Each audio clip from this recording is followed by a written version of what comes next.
Chapter 71, Zebes, Ceres Station. Samus and Spike sat in silence for a time, plainly lost in painful memories. Eventually, Fluttershy spoke up. "What happened to him?" she whispered softly. Samus sighed sadly. That was actually the next mission, which was more a continuation of the previous one. Before I went to file the report of the successful extermination of the Metroids, I dropped the little guy off at Ceres Research Station. I wanted them to give him a full going over, make sure he was healthy, figure out how to feed him without predation. She shrugged. Maybe figure out how to synthesize the crystallized biomatter from SR-388. I explained to Little Squishy that the humans were going to take care of him until we got back, to do as they said, and to not eat them, Spike added. Squishy? Rainbow Dash snorted out. You named him Squishy? Spike shrugged his shoulders. Neither of us are really good with original names. Didn't the researchers of Ceres take good care of him?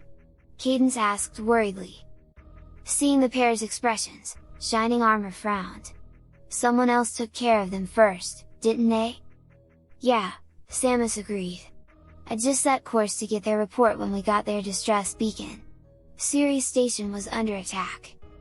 Once Samus' ship had docked with Ceres Station, she and Spike entered carefully, weapons primed and senses sharp.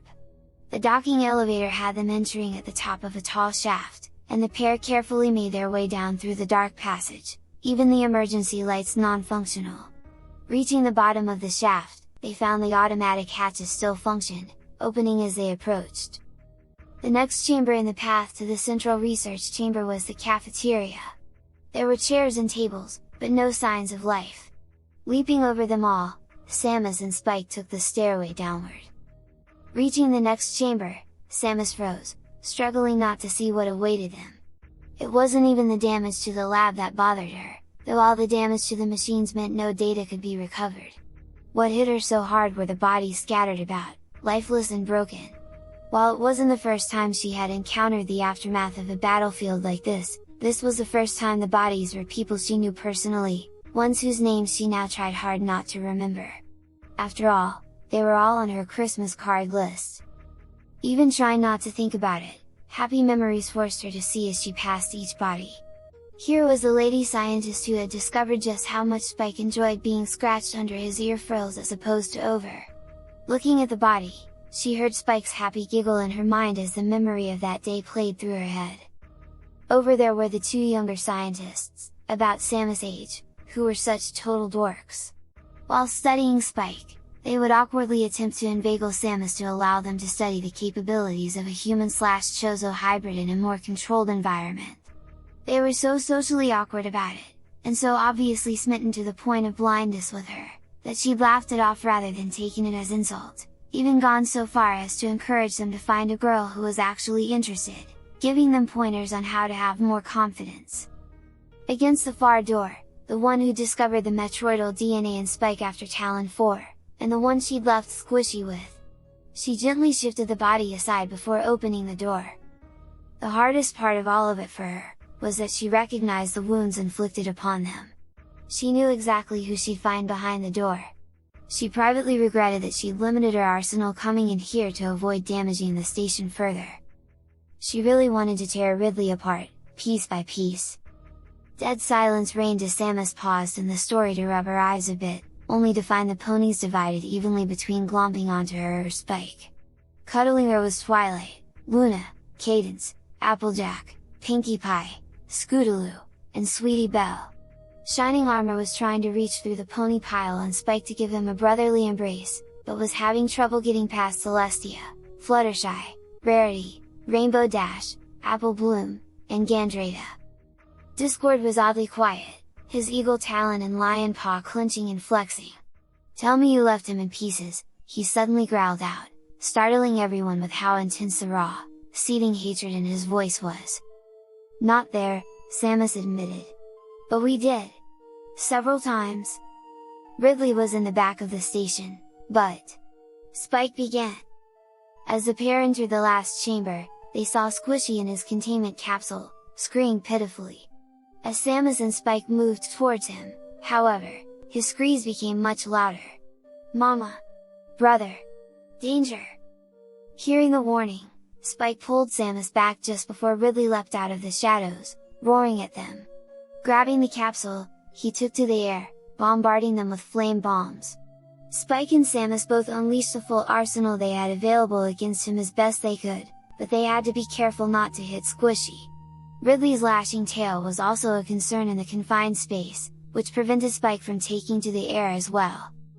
After taking enough hits, Ridley withdrew, fleeing with Squishy in tow. Samus and Spike were briefly torn between two conflicting desires, immediately pursuing Ridley to retrieve Squishy, or seeing to a proper disposition for the remains of their friends on the station. The computer coming online settled that dispute for them. Warning: Research Area Containment Breach. Galactic Safety Protocols implemented. Self-destruct sequence activated. 1 minute till detonation. Evacuate colony immediately. Fuck! Samus snapped as she turned, rushing alongside Spike just to make it back to the ship in time as the insides of the colony started to collapse. They were left with no choice but to leave the bodies of their friends behind. Chapter 72, Zebes, Criteria. Samus and Spike both stared at the table for a time, lost in their memories. It took a while for them to notice that they were being hugged again. "Thanks," Samus eventually spoke up. "So you went after him, then?" Luna spoke up, stepping back from the embracing once the pair were responding again. "Yeah," Samus replied. "Followed him all the way back to Zebes." "Isn't that where the Chozo gave you Spike's egg?" Twilight asked, remembering the early part of the story. "Yes," Samus confirmed. "It was like reliving my first mission all over again." Complete with picking up the same power-ups, Spike joked, earning himself a punch on the arm from his bounty hunter mother. "Didn't you have all your upgrades in the ship's computer?" Rainbow asked, confused. "I mean, I know you said you downgraded to not damage the station." "My ship's computer only has so much space," Samus explained. An emergency protocol during series self-destruct protocol was to download all information into the nearest ship granted clearance, and since I brought in most of what the information came from, my ship had clearance. And the only data on my hard drive marked non-essential for the station to overwrite was the data on my upgrades. "At least we were able to save their work," Spike murmured softly. "I'm guessing this adventure ran a bit longer?" Cadence inquired gently, thinking to distract them with storytelling. "And perhaps a bit nostalgic for you, Samus?" Samus shrugged. "A bit," she admitted. The ship settled down in the only viable landing spot, in the region called Criteria. The ship settled down amidst pouring rain and crackling thunder, the storm seeming to mirror the moods of the two hunters. The blue stone of the ground was interspersed with patches of green grass, sending small echoes as the pair followed the path into the cave systems that were nearly the entirety of the planet. The stone crunched under their feet, both metal boots and scaled claws, each setting up their own distinct echoes. Spike followed Samus closely, since she knew the way through. The entrance to the cave system was sealed by a blue energy door, which Iris opened from a single shot from Samus' arm cannon. Knowing exactly where to go, Samus made her way down a long passage that varied between natural stone and carved walls, the sure sign of a Chozo structure. What she found beyond there, however, was definitely not Chozo. Recognizing the old pirate base where she destroyed Mother Brain all those years ago, she continued to scour for a sign of Chozo tech or Squishy. An elevator took the pair down to Brinstar, where Samus found a replacement morph ball module. "Seriously?" Rainbow demanded, stupefied. "You disabled your morph ball for fear of damaging the space station?" "My upgrade programs had all become intertwined because of the PED functionality," Samus explained. "I had a choice of full arsenal or restore suit defaults. Since I thought I might actually have been able to rescue survivors, it was a no-brainer." "Oh," Rainbow replied lamely, wilting in on herself. "Sorry." "It's alright," Samus replied. "I didn't really explain that well." "So," Twilight began, "once you had the morph ball, you had to recover the rest of your arsenal?" "Yup," Samus confirmed. Thankfully, having Spike along made navigating the place easier, even if he wasn't able to open any but the blue doors. Noticing shocked expressions, she chuckled. Unlike the other worlds, the doors, except the blue ones, required specific energy reactions to disable shield locks, after which they'd be blue. Reds required the energy of 5 missile explosions. Green required 1 super missile, and yellow required a power bomb. So we were limited to what we could get through via skill, Spike explained. Thankfully, we managed it well. Although when Mom grabbed the morph ball, security systems activated, causing both the native wildlife and various old mechanicals to become both active and hostile. Thankfully, I was able to recover my missile launcher shortly thereafter, Samus continued. 5 missiles for enemies and doors. And the first red door trailing back had a missile expansion behind it. After that, it was back up to Criteria for her bombs, Spike concluded. Unfortunately, not only had both the local wildlife and space pirates come out of the woodwork to fight us, the bombs were guarded. After grabbing the bombs from the Chozo statue that was holding it, Samus turned to join Spike in leaving the room. Before she could get there, the door iris shut, the brown coloration showing that the locking mechanism had kicked in. Both she and Spike tried to blast it open anyway, to no avail. Behind them, the stone covering of the Chozo statue broke off as the inner mechanisms activated, its normally peaceful systems overridden by an unknown signal as it stood up, its eyes glowing a malevolent red. It then let out a roar as it charged them, hurling bombs and releasing explosive energy from its talons. Samus and Spike split to either side of it, readying for battle. Spike's breath attacks were effective, but getting too close for melee resulted in him taking bad hits from the explosive energy. Samus used both her missiles and her arm cannon when she ran out of them. Eventually, the chest of the statue burst open, letting its internal circuitry fall out. A few more shots and its head exploded. After that, it collapsed, its structure totally compromised. As the door unlocked, Samus approached the ruined statue, and examined the name engraved upon it in Chozo text. She owed it to the spirits of the Chozo to remember the one whose statue she'd been forced to deface and destroy. After that, we returned to Criteria, Samus finished. I was able to collect a few expansions and map data for the region before making our way to the next region, Brinstar. Chapter 73, Zebes, Brinstar. So what was Brinstar like? Fluttershy asked eagerly. A lot like the forest I landed my ship in, actually, Samus replied. Very green, filled with plant life and twisting vines, and lots of dangerous critters. And underground ever free, Twilight whispered. Fascinating. There were also a lot of twisting paths and hidden passages, Spike added. Even the map data we were able to recover didn't show everything. Thankfully, old habits and my senses helped us find them. Otherwise, Mom would have completely missed getting her charge beam back. Unfortunately, one of its more useful functions wasn't available on Zebes, Samus explained. When I destroy an enemy, whether mechanical or biological, energy is left behind that my suit can use to replenish various functions, depending on the type of energy. Shielding, ammunition, and so on. Normally, my charge beam can be used to draw that energy in for absorption, but that function wasn't available on Zebes, due to atmospheric incompatibility. That must have been frustrating, Shining commented dryly. Not really, Samus replied, shrugging her shoulders. On the plus side, the Zebes suit configuration allowed me to carry separate missile and super missile ammo, even though I lost the charge combos. I considered it a fair trade. Though before you got your super missiles back, we encountered an unusual enemy. Spike explained. As Samus and Spike leapt upward through the door in the ceiling, a green energy barrier closed behind them. The plant-filled chamber seemed to stir at their presence, and spores fell from above towards them.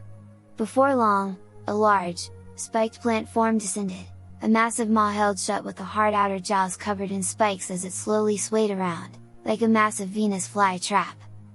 Samus hunkered down in a corner of the room and morph ball to evade the swaying plant. Spike, for his part, scaled the walls to the roof of the chamber. The plant form limited its swaying to the middle of the room as it tried to keep track of both of them. After a time, it opened its maw wide, the soft inner tissues becoming visible. At that point, Spike snaked his head down, opened his mouth wide, and exhaled a stream of his flame. The plant form let out a screech of agony as it swung around wildly, trying to extinguish itself, only to eventually withdraw to the center of the room, the whole chamber turning brown and dead. "So, what was it?" Luna asked curiously. "No idea," Samus replied. "My scan visor didn't work on Zebes. Too much atmospheric interference." "I'll tell you what it wasn't," Spike spoke up. "Tasty." "I did tell you not to try taking a bite," Samus chided. "You also told me I needed to eat more vegetables," Spike countered, sticking his tongue out at her as the Crusaders giggled. Rolling her eyes, Samus continued the tale. "After that, I recovered my super missile functionality. Admittedly, only having 5 to start was rough, but they were easy to replenish. Between that and them being 5 times as strong as my missiles, and the fact their explosive impacts shook the chambers when they hit walls, made it a balance I could handle. After that, we made our way briefly into Meridia, a very watery part of the world," Spike continued. "On the way, Mom got a new beam function, the Spazer beam. This one allowed me to fire 3 beam shots at once," Samus explained. "Charged, it was quite powerful. After that was a detour into Norfair," Spike elaborated. "Which was rather risky, since several parts of it were superheated, and without the Varia suit, Mom would take a lot of damage just being there. Thankfully, I only went down there for my high jump boots, which wasn't along any such path," Samus clarified. "These increased my jumping power, making a single jump send me much higher in the air. After that, it was back into another part of Crateria, and another larger creature we had to fight," Spike finished. "This one was another space pirate general, the one I hadn't encountered before, a giant behemoth called Kraid." After carefully making their way past a few unusual obstacles, Samus and Spike found the energy shield on one door sealed over by a strange biological creature, not unlike the ing webs from Dark Ether. Unlike those, however, this one opened an eye to try and shoot at them. 3 missiles to the eye caused the creature to dissipate, allowing them to open the door and pass through. When they entered, they found a low corridor where the floor was covered in thorny plants, the thorns sharp enough to penetrate Samus' power suit, and thin enough to slip between Spike's scales if he wasn't careful. They both glanced around for a way through, only to stagger back as a massive green head erupted out of the ground. The beast had dark green scales over most of its visible body, a massive maw, tiny arms, and 3 red eyes. What could be seen of its lower body made it seem extraordinarily fat, and Samus could tell that the creature's exterior was too tough for any of their weapons. The creature attacked by charging them and spitting rocks at them from its mouth. A stray shot revealed that the inside of its mouth wasn't nearly as durable as the rest of it. A flame breath across the beast's eyes caused it to roar in irritation, opening its mouth to let Samus fire in a super missile. The creature roared in pain as it climbed the rest of the way out of the ground, the pair of hunters now only coming up to its ankles. It shouldered the roof aside, revealing a much larger chamber as it crushed the thorny plants beneath it. Samus quickly leapt onto Spike's back as he took to the air in pursuit. Spike swooped in, this time with an electric breath. When it roared in pain, Spike blasted its jaw with his ice breath to lock it open, allowing Samus to unload 2 more super missiles in quick succession. The beast collapsed, writhing before falling back into the pit it had climbed out of. "There's a reason Kraid didn't get much use," Samus explained as Gandrita, Gore, and Rundus chuckled. "Not much of a challenge for the 2 of us," Spike confirmed. "And the Varia suit he was guarding made exploring much easier." Chapter 74, Zebes, Norfair. "So I take it you went back to Norfair after that?" Rainbow asked curiously. "I mean, that Varia suit, the superheated passages." "Yup," Samus confirmed, "back to Norfair.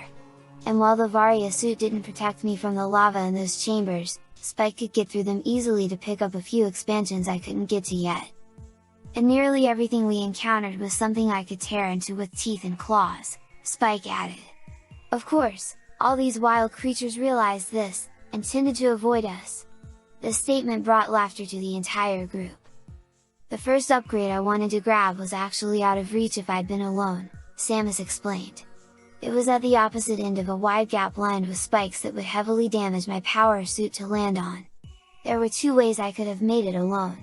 One was to use a grapple beam to swing across on the grapple blocks lining the ceiling. The other would be to leap to the opposite side of the gap and attempt a wall jump up, a technique I hadn't quite perfected yet without suit system assistance. Or you could ride Spike across? Fluttershy offered. That's what I did, Samus confirmed. That let me get the wave beam a lot sooner than I could have normally. And the Zebes model wave beam was much more useful than the Talon 4 model. It let me shoot through walls and platforms to destroy enemy targets, or activate beam switches, such as for doors that could only be opened by shooting the beam receiver on the other side of the door, Spike added. Turned my beam purple while the function was active, Samus explained. Seeing confused glances, she continued. Unlike previously, the Zebes suit upgrades could be activated and deactivated individually at need.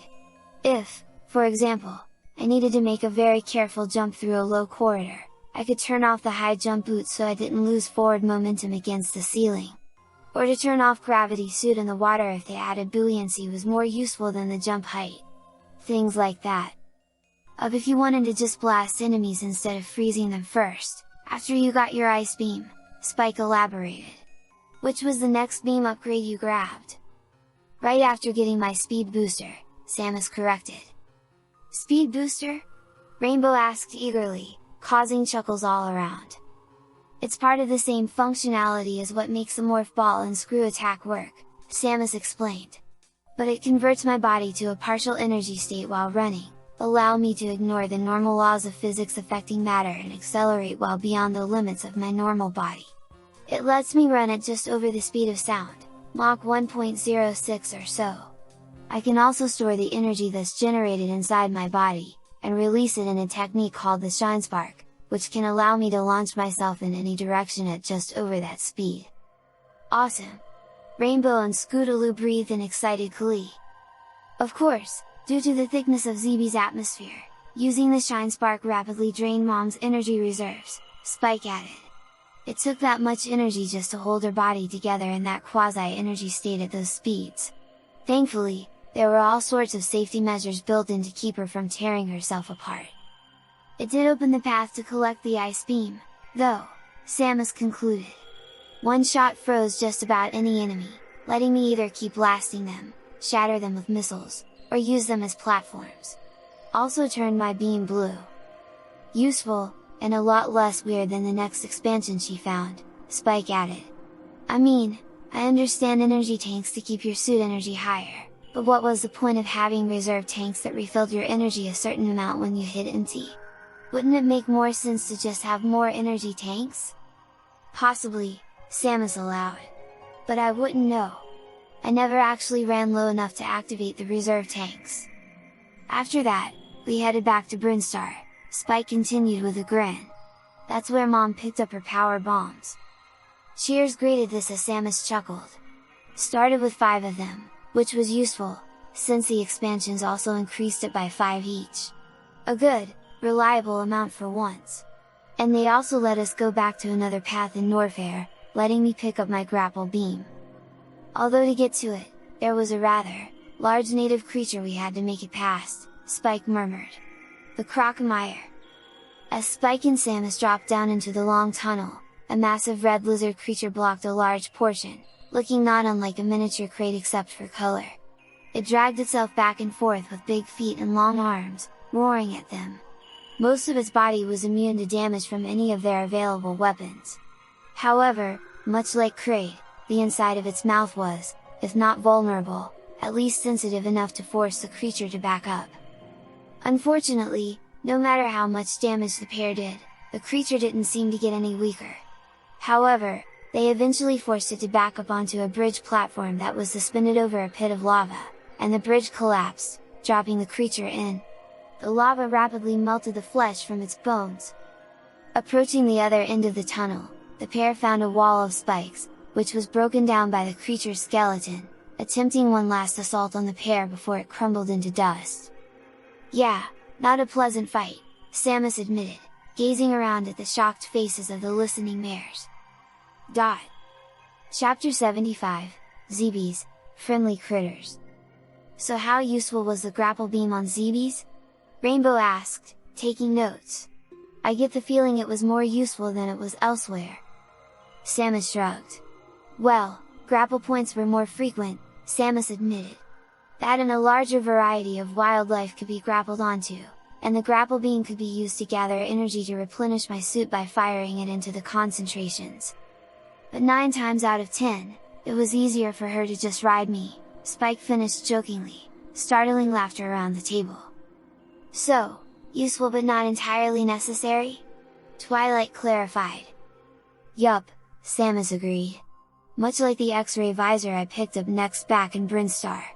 It let me see if any aspects of the terrain around me were vulnerable to destruction, as well as informing me what would damage them. It also more clearly defined any passages hidden in the walls that Spike and I could pass through. Useful, but not strictly necessary to progress. After that, we made our way back to Crateria, Spike continued. After a brief stop at the ship to recharge and scan for other Chozo tech we could collect, we headed down to Brinstar for a few extra expansions that we could get to now. Going up against Ridley, I wanted to be as prepared as possible, Samus explained. And while we were there, we encountered some rather friendly and helpful critters. As Samus and Spike passed through the door, they found themselves in a narrow passage leading upward, too narrow for Spike to spread his wings full length while large enough to carry Samus, but too wide to stretch full length and climb. Inside the passage, the pair found themselves confronted by a trio of small, green, koala-like critters. They squeaked happily as Samus and Spike stared at them, gathering around the pair, trying to make them feel welcome. Since there were no threats present, the pair of hunters decided to relax for a while. Noticing Samus glancing up the passage, the only path our maps showed to get back up to the rest of Crateria, the 3 creatures squeaked happily, moving to the passage.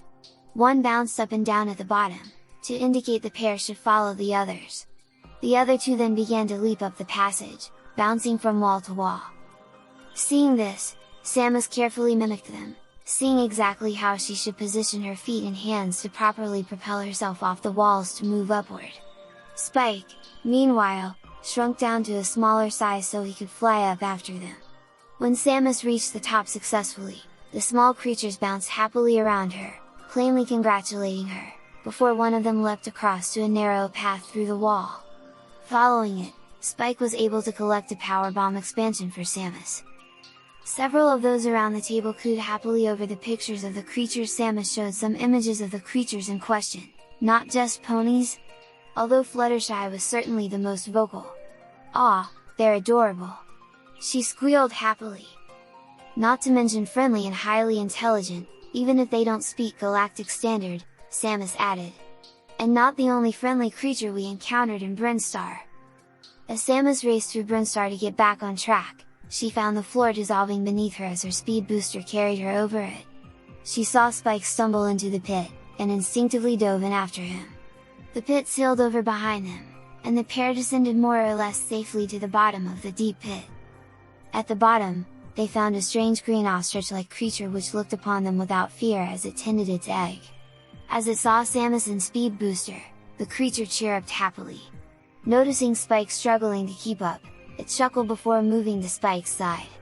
It then shifted its position, its wings slightly spread, head low, legs braced. Confused but eager to learn, Spike shifted his body to mimic the creature's position, his forelegs withdrawing somewhat into his body to reduce drag as he called on the ability to reshape his body he'd gotten from Gandrata. When the creature began to run, Spike ran as well, matching stride for stride. To Samus' amazement, both the creature and Spike began to leave glowing contrails, having biologically triggered the speed booster effect. As the creature ducked, Spike did as well, both of them storing the energy in their bodies before releasing it in a shine spark. The bear-like creatures are called the Itakuns, Samus explained as she showed the pictures of both creatures. The ostrich-like one is a Dakara. As I've told you, they're friendly, highly intelligent, and decidedly non-violent. They've helped us out on more than one occasion. Fluttershy suddenly squeaked in fear. But Zebes gets blown up, you said so," she whimpered pitifully. Does that mean?" "They got out just fine," Spike hastened to reassure her. On our way out we found them trying to get to a Chozo escape vessel, and we cleared the path for them. Fluttershy looked up at him worriedly. "Really?" she asked softly. "Want me to bring them over?" Samus offered. "They're in our ship just now, out in the forest. I've actually been trying to find them somewhere new they can settle." Fluttershy let out a happy squeal and dashed off towards the Everfree. This resulted in several giggles around the table, and more than a few rolled eyes. Sighing, Samus got to her feet. "I'd better go after her," she offered. "The ship won't let her in without me, and I don't want to know what she'll do to try to get in." "I'll go with you," Spike offered as he got to his own feet. "I know my way around Fluttershy's animals." It wasn't much of a surprise to Spike that nearly everyone else present made an excuse to come with as well. Some things never changed. Chapter 76, Zebes, Wrecked Ship. It didn't take long for Fluttershy to make fast friends with the Itakuns and Dockeras once Samus had opened the ship for her. She had squealed happily at the sight of the Dockera's infant, eagerly scooping it up to cuddle. The mother Dockera had greeted this with surprise, followed by bemused tolerance, plainly recognizing that Fluttershy wasn't a threat. Fluttershy had been quick to make space for the 5 critters in the lands around her cottage, making them feel at home. The Itakuns were actually able to help build their own preferred environment, as well as the Dockeras, working alongside Twilight, Rarity, and Gore under Fluttershy's directions to assemble an area to allow them to frolic as they chose. When Fluttershy moved to feed the other critters under her care before coming back for more story time, the Itakuns eagerly lent a few helping hand paws. Celestia shook her head in wonder as she watched this. "You weren't kidding about how intelligent they are, Samus," she marveled.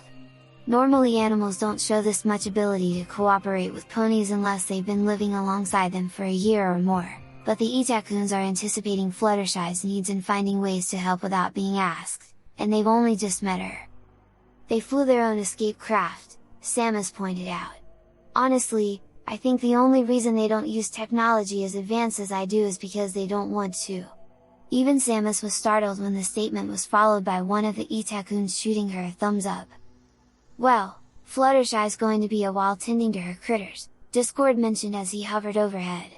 "So how about you tell us a bit more about Zebes while she's at it?" "I can listen while I work," Fluttershy hastened to assure Samus. "And my animal friends love a good story. I even have a book club with them every other Thursday." Samus glanced around at the gathered critters, everything from squirrels to birds to rabbits to a full-grown bear. She tried hard not to imagine how they could all hold books. "Well, our ship told us that a rather significant upgrade, a new gravity suit, was available to the east, so we headed that way. Improved water mobility is a big advantage for exploring planets. We found it on an old wrecked ship," Spike added. "Unfortunately, the power was out, which made the path to the suit inaccessible. Turning the power back on, though." The oppressive atmosphere of the wrecked ship pressed down on Samus and Spike as they made their way through, keeping their eyes peeled for anything that might attack them. The fact that nothing was only made them even more on edge. Spike's non-physical senses were going crazy, knowing that there was something there that was a danger, just out of sight. Strange specters that looked like several human faces had been fused together and partially melted appeared here and there, but didn't actually attack them. The specters merely floated, waiting to be dispersed with energy blasts, which was oddly more unnerving than if they'd lunged at the pair with hair-raising shrieks. Even the ship wasn't fully intact.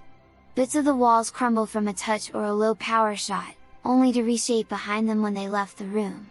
Defunct robotics creaked as entropy weathered their circuits. It was almost a relief when the path led them to another organic door cover like what had blocked the entrance to Kraid's chamber.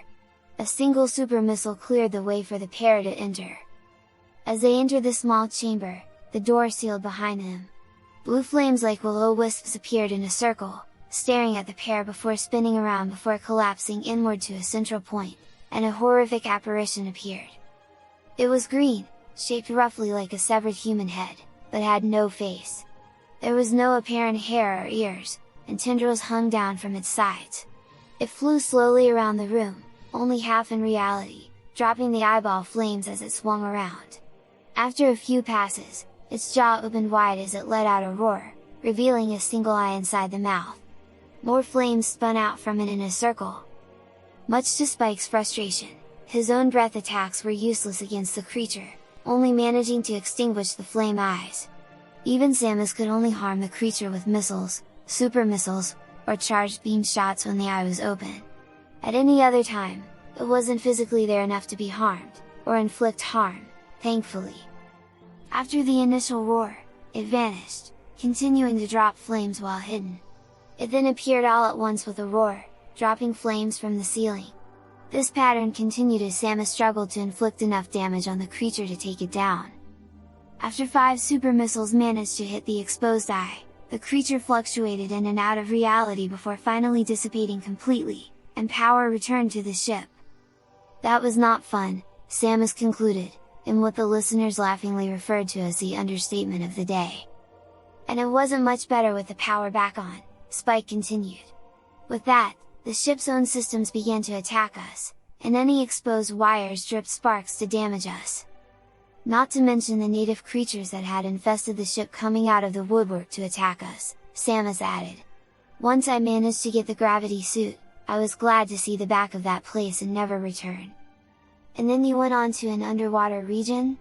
Rainbow Dash asked eagerly as the group returned to the Crystal Castle, Fluttershy's animals tended to and the Itakuns and Dakara's properly settled.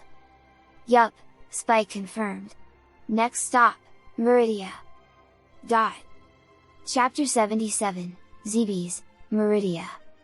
Did you encounter any new creatures in Meridia? Fluttershy asked eagerly as the group once more took their seats around the table in the Crystal Castle. A few, Zebes admitted. Since Spike had decided to make everyone some snacks, she'd taken over telling the story until he returned to the kitchen. Unfortunately, we didn't get much more than a few glimpses here and there. Even though he couldn't use his breath attacks underwater, with rare exception anything smaller than Spike ran and hid as soon as they felt his approach. The more concerning enemies were the space pirates we encountered. Their new underwater armor was resistant to all the weapons I had at my disposal at that time, and Spike's melee strikes were only able to inflict so much damage. How were they that big a threat? Rainbow demanded angrily. I mean, you've been kicking their flanks from here to Manhattan until now. What changed? They successfully reverse-engineered my gravity suit, Zebes explained.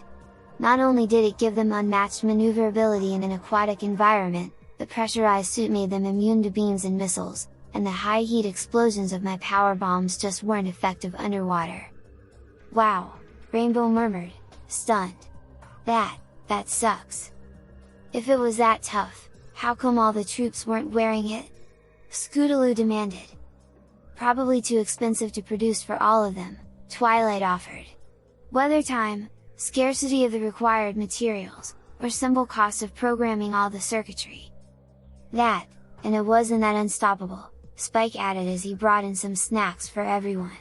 There was a weapon Mom got later that let her deal with them more easily. But in the meantime, we mostly just avoided them. The one enemy we encountered frequently in Meridia that was a real concern were the Metroids, Zebes continued, shivering slightly. They were less complex, failed clones of Little Squishy. They could drain energy like Metroids, but couldn't maintain a grip, and were much less sturdy. We think the pirates were trying to find multiple ways to mass-produce Metroids, Spike offered, but gave up that method because they deemed the result useless. I can understand why, I guess.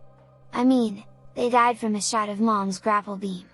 Or one punch from me. Those poor creatures, Fluttershy murmured sadly. Zebes waited until Fluttershy seemed a bit more at peace with that before continuing.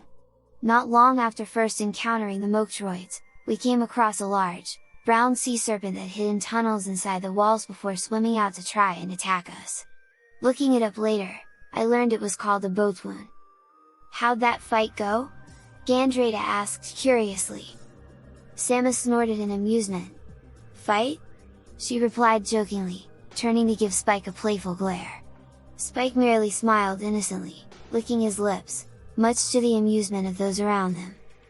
So what was next in your quest for equipment to take Ridley down? Shining Armor asked curiously. That new weapon you mentioned? Nope, Samus countered. My space jump. As this was the original Chozo construction, it was much more effective, letting me jump continuously in the air, getting an immense amount of height if I timed the jumps right. Of course, to get that, we needed to fight the dragon, Spike explained. It was a massive green creature that swam in the depths of Meridia. As Samus and Spike entered the massive underwater chamber, a massive creature swooped down on them. It had a dark green carapace over its back with a greenish-yellow underbelly, a large sting for a tail, and numerous pincer-like arms. Its eyes locked on the pair with baleful fire as it rocketed at them, trying to pierce them with its stinger. Spike quickly swam to the top of the chamber, trying to both get a strike at its head and divide its attention. Samus stayed low to the ground, trying to find a weak point. After a few dives, the creature came in slower, spitting globs of gunk from its mouth. As Samus came in to try and get a good shot, she wound up stuck in the grey goop, and grabbed by the creature.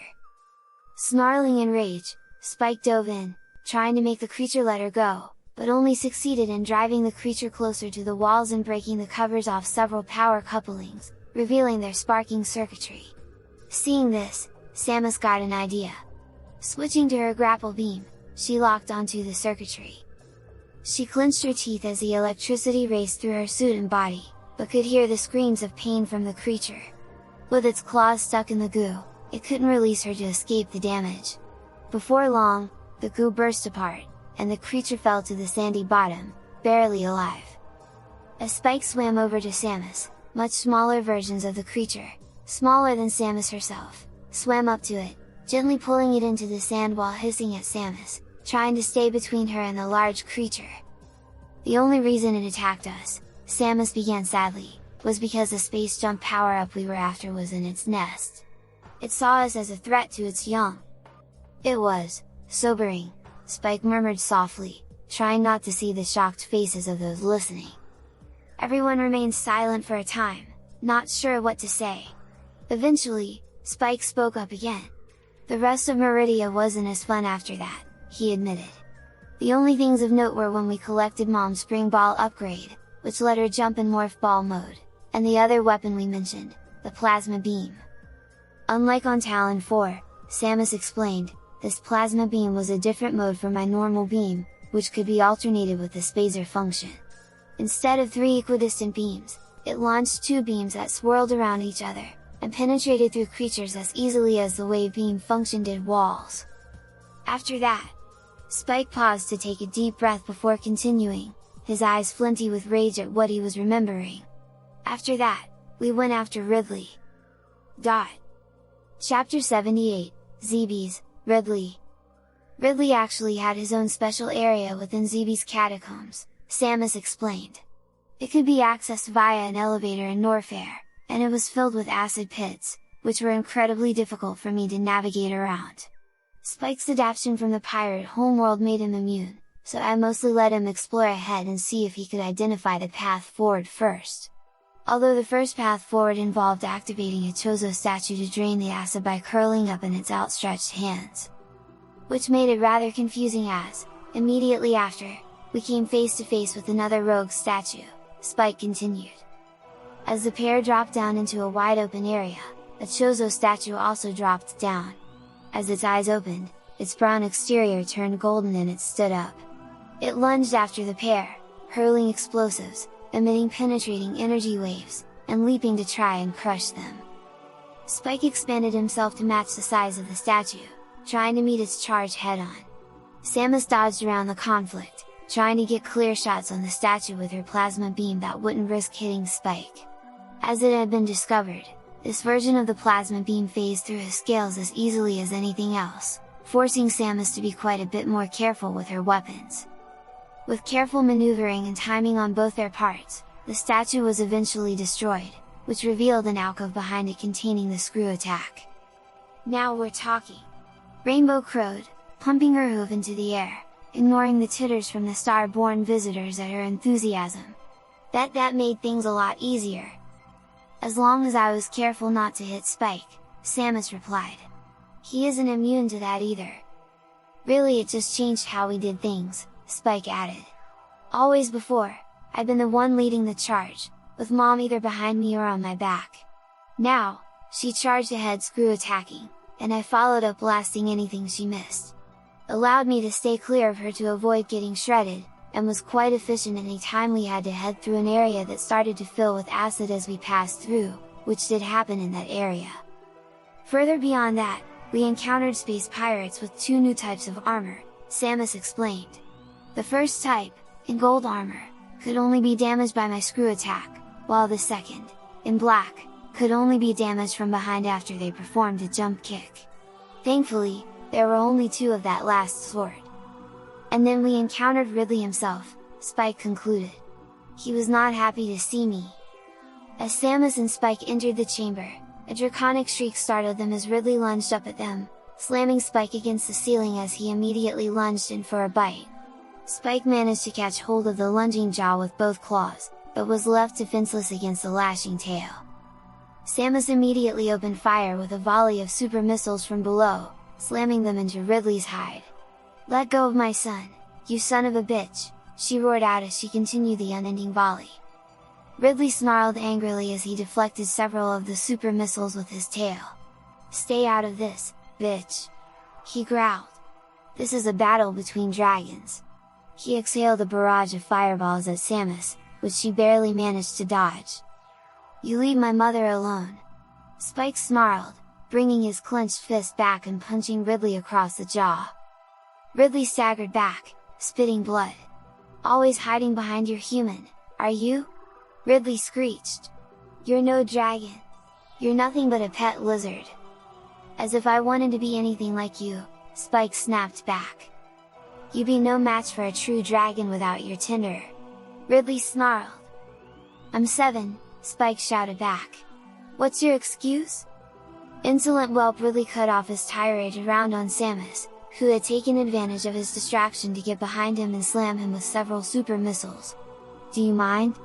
he growled out. "Yes," Samus replied as she shot a super missile straight down his throat.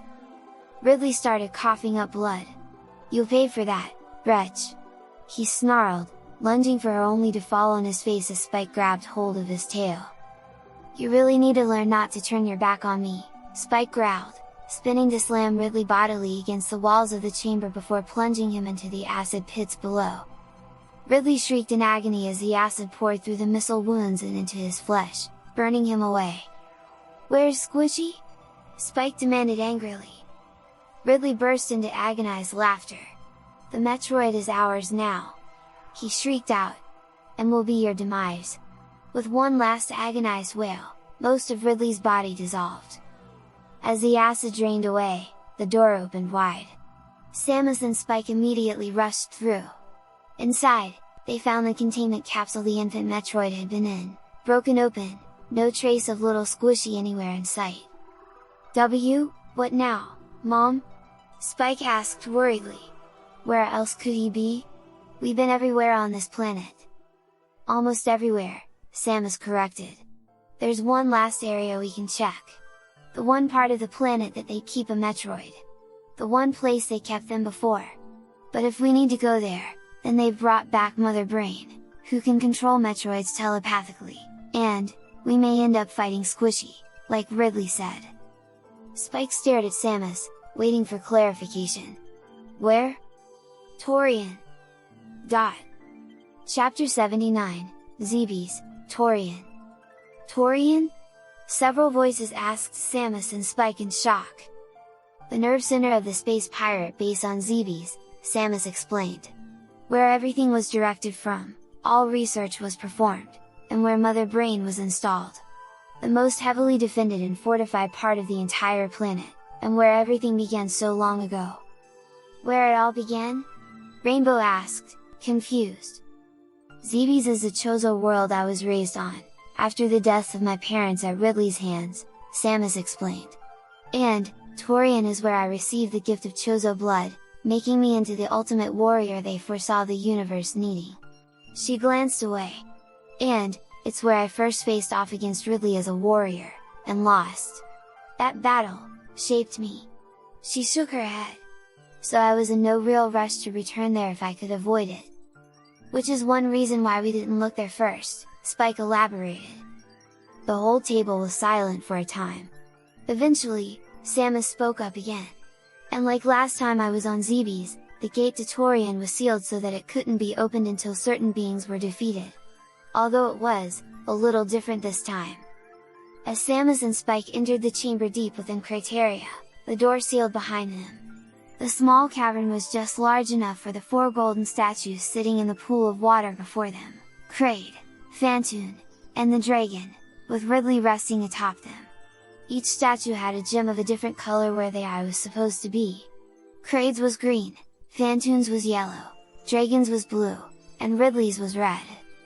As they watched, the gems shattered one by one, grey energy escaping from them as the statues changed from gold to grey.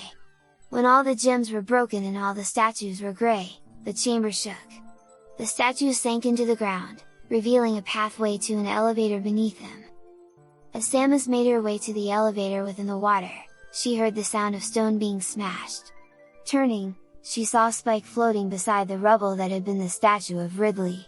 As she glowered at him, he tilted his face in one of the cutest expressions of faked innocence she'd ever seen. She just knew that, if he could talk underwater, he'd be saying something along the lines of, "Wasn't me." As laughter echoed around the table, Spike chuckled. "Actually, I was trying to say, what? I didn't really think I did anything wrong there." As Samus finished her own chuckles, she shrugged her shoulders. "I was glad for the brief break in the mood, though. Torian itself was almost oppressive. Where the rest of Zebes was almost entirely natural with very little technology visible, Torian was pure technology. Metal walls with diodes and lights blinking from within them. Black metal pipes flowing from ventilation and power systems. Nearly every room had a pit of lava for the geothermal systems. It was, overall unpleasant, not even including the Metroids we faced. They were all adults, Spike continued, obviously created from Squishy, but all but mindless, mere puppets of Mother Brain. We were forced to kill them all." Silence greeted this proclamation, interrupted only by a brief whimper from Fluttershy. "Space adventures aren't all glory and adventure," Runda spoke up. "Sometimes they're unpleasant, grim, or just bloody. You're all fortunate your world moves through the cosmos under its own power," Gore added. "None who would have interest in it could ever find it without guidance." Everyone remained silent for a time. "And, Squishy?" Fluttershy asked worriedly. After a further time of silence, Samus continued the tale. Samus and Spike made their way down to a region that was incongruously covered in dark brown earth. After making their way past an incredibly durable pair of creatures, whose natural armor was immune to the plasma beam, and could only be sufficiently damaged by Samus super missiles, they made their way to the next chamber. Numerous creatures filled the chamber, all brown and dead. When touched, the husks dissolved into the brown dust that covered the floors. Samus shuddered at the sight, recognizing the signs of lethal Metroid predation. As they progressed, another of the creatures they'd encountered before limped towards them, only to be seized by a Metroid larger than Ridley had been. In moments, the beast had drained the creature dry. Samus primed her arm cannon, but her systems quickly informed her that the Metroid had absorbed enough energy that even her fully charged ice beam wouldn't even slow it down. Its exterior had also reached a particular texture where explosive impact wouldn't damage it unless it had been frozen first. All she could do was try and evade. And then the beast lunged, and neither she nor Spike could do even that as they found themselves trapped in its maw. Both of them struggled as much as they could, but the Metroid that had hold of them was simply too powerful. Each could only watch in their suits' HUDs as their energy dropped down to almost nothing. Then, just before Samus' suit would have fallen apart and Spike's energy shields collapsed, the creature stopped. It hovered over them, confused and uncertain. "Mama? It's Scree, brother?" Squishy?" Spike gasped out, surprised. As it floated away from them, Samus reached out to gently caress the creature, only for it to flee. "I'm sorry, they hurt me, I didn't see, I'm sorry." Before either of them could do anything, Squishy had fled. Samus and Spike were both silent for a long time. No one dared speak up. Eventually, Spike resumed the narrative. "Thankfully, there was an energy restoration station nearby, and my armor was able to adjust to let me refresh myself there as well. Both of us were, well, pissed was a massive understatement. We charged in, determined to make Mother Brain pay for what she'd done. Samus continued. Her chamber had a pool of acid covering the floor, but it didn't slow us down long. As Samus and Spike passed through the passageway to where Mother Brain rested, numerous tubes blocked the path, filled with energy to give them integrity. Spike ripped them from their moorings, and tore their moorings from the walls for good measure, clearing the way for Samus to somersault through with her screw attack.